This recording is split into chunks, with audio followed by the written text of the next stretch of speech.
What's going on, YouTube? Hey, this is Khalil coming back with another Life of a Heavyweight.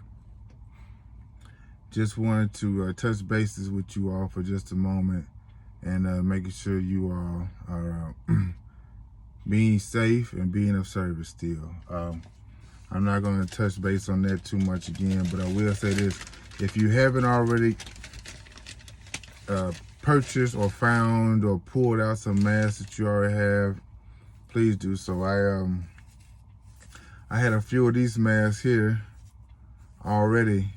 I purchased these things, 2 of them actually, a few years back, and I just had them.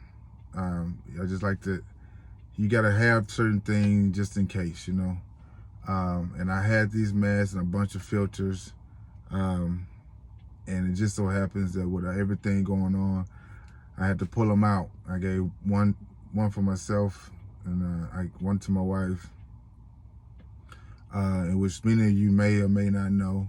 She's a nurse, so she gave me an N95 mask, okay? And she says that you gotta keep them in a paper bag so they can breathe. You can't put them in, you can't store them in plastic. You wanna put them in a paper bag with the inside down and the outside up, and don't ever touch the inside of them. So I got both of those, plus I have coffee filters, and I had a bandana at one point in time that I just made a mask. There's no excuse to not have a mask. You gotta have some type of protection for yourself, and that's just being real with it, you know. All that, what it looks like and all that stuff, and put that stuff to the side, man, and protect yourself. You know, just it's important, especially when you out here traveling to various places in all type of environments, man. Forget that. I put the mask on. But that's about the being safe part. You know, wash your hands as much as you can. If you can't find any sanitizer or any cleaner like that, because it's a scarce thing nowadays, you can always still find yourself some baby wipes. I keep a bunch of packs of these as necessary too. These are disposable, so you know, hey, it's a 2-for-1 thing. Wipe your hands, you can wipe your butt, whatever. You run out of tissue, disposables work just fine. They clean you better anyway. So, with that being also in mind, I want to touch base on a few other things. Is that with the freight being as it is, and it's not as bountiful and fruitful as it once was. It's not as great as it once was. It's slim pickings nowadays. Many of you all think back to, I guess they say 2008, you know, the economic crisis back then. This is another one of those times. I just advise you all to, hey man, take your right foot off of that fuel just a little bit, off that pedal, just a little bit, because if the rate they're gonna pay you is not gonna go up, all right, and the mileage is still, and if you notice, the rate is going down and the weight is going up. They trying to load up as much as they can on every load. Then what can you control? You can control how much fuel you might burn, right? Don't go so fast. You know, I've been doing 62, 63 for years. I had my moments to where I would do 70, 75, you know, 80. I would just punch it, you know, trying to get to various places, what have you. But the thing about it is that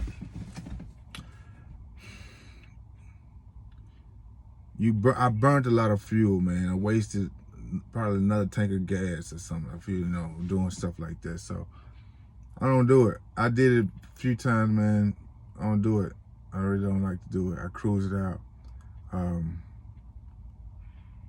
I basically get wherever I'm going to get the same amount of time anyway.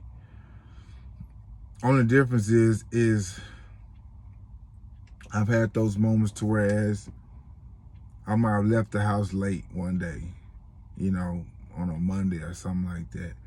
And just was really, you know how you had a moment you just kind of drag a little bit, especially if you've been off for a couple of days. You still got to get yourself back in that go mode. And I didn't leave as early as I was planning on doing it. And I mean, I had to speed for a couple of days to buy time for like a Thursday or something like that. You know, so I might buy myself a couple hours every day so I can stay on track for the rest of the duration. But realistically speaking, what I did was I said, you know, just stop doing it and do what you know do. Don't procrastinate, stay early. So that's what I do. And at 6263, I'm good. So, and also, I've mentioned this before in the previous videos, but I'm gonna have to mention it again, is that you gotta know your numbers. Keep you a book. I have several books and on my phone, on my computer.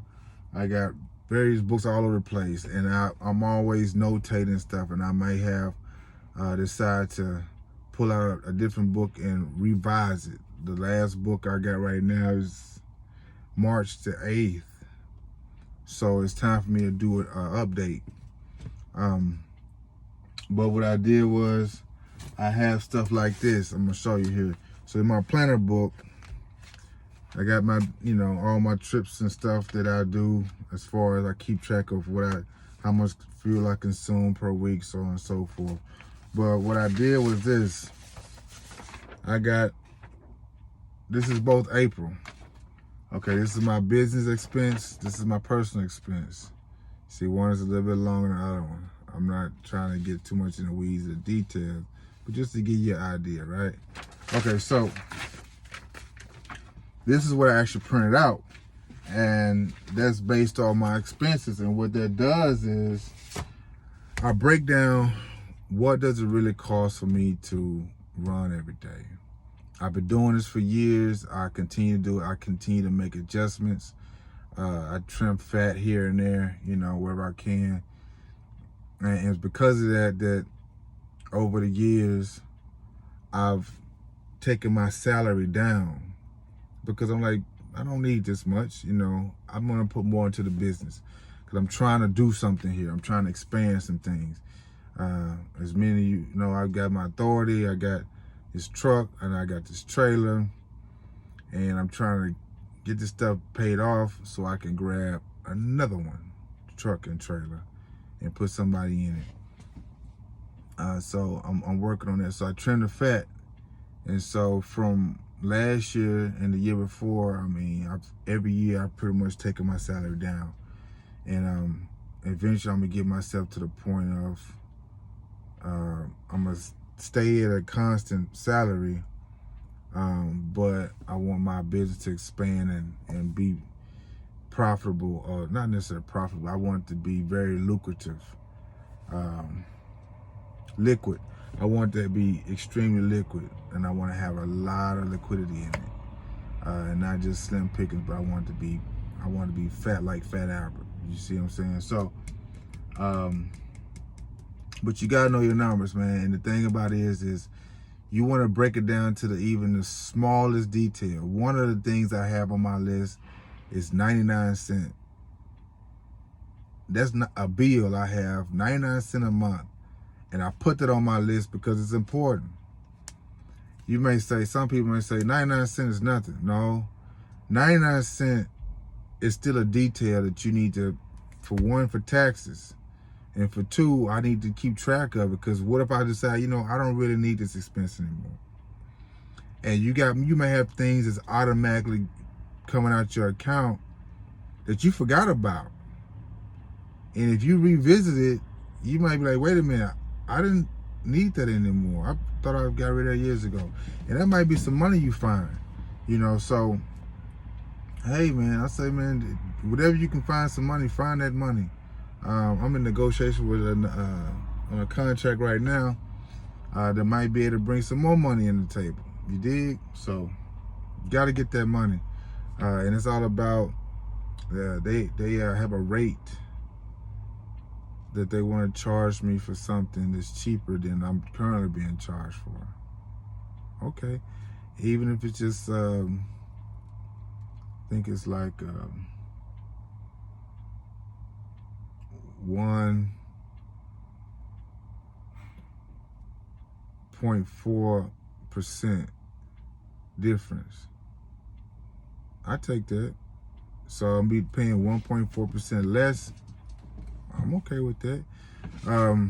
That's about the average to break down the numbers anyway. And over the time, certain things like that may not seem like much, but you gotta look at duration over time. Let's say, for example, you're paying $100 for something now, or let's say $10 for something. You say, whatever. It's nothing big. You're just paying $10 for something. Well, 1.4% from that is $1.40, right? So now you're at $9.60.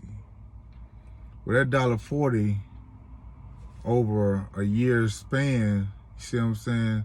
You're looking at over $12 a year, 10 years, so on and so forth. So I mean, stuff adds up. But the bigger the number, the bigger, the bigger the difference. But anyway, you got to know your numbers, man. Break your stuff down.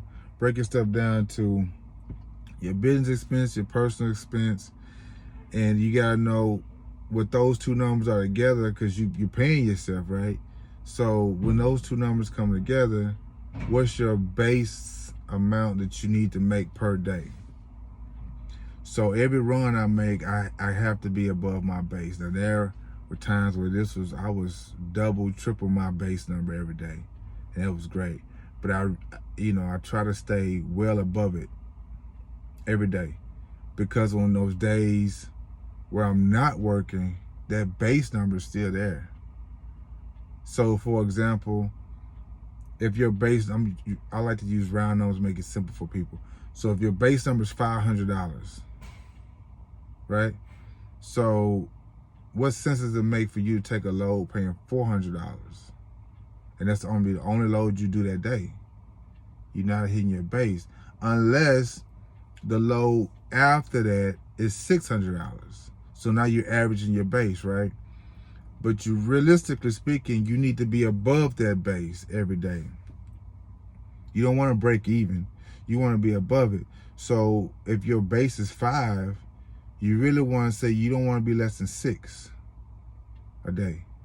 That means every day you have a profit of $100. Over 5 days, that's $500 profit, which that gives you 1 day, right? That's the math of it. So if you work 6 days and you offset that 7th day, you have that 1 day plus you have $200 more to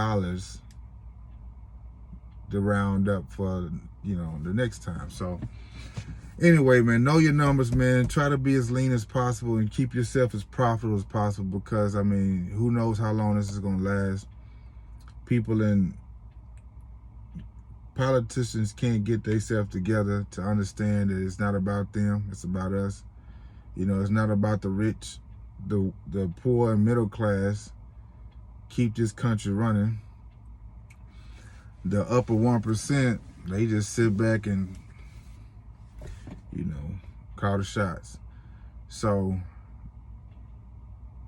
once they get their head out their tail and can get beyond the 1% and understand that 99% of us, they should be focused on more, because without us, nothing functions.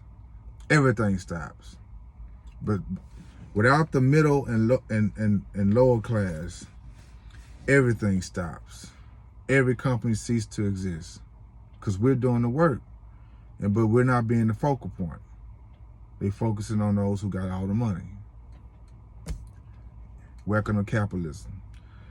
Anyway, man, I want to make a quick little video about that, and I hope you all, like I say, be safe and be of service. In addition to those masks that I did show you, I ordered a bunch of more masks, so I'm gonna be giving those away as I'm out and about. Whenever they come in, I'm gonna keep some for the house, of course, and I'll just be passing some out to random people, probably homeless or something like that need them, because we all need them at this point in time. We all need something. We all need some assistance, and we can't never forget about anybody. No man left behind. So we have to be mindful of that. All right, peace, love, soul grease, y'all, and travel light.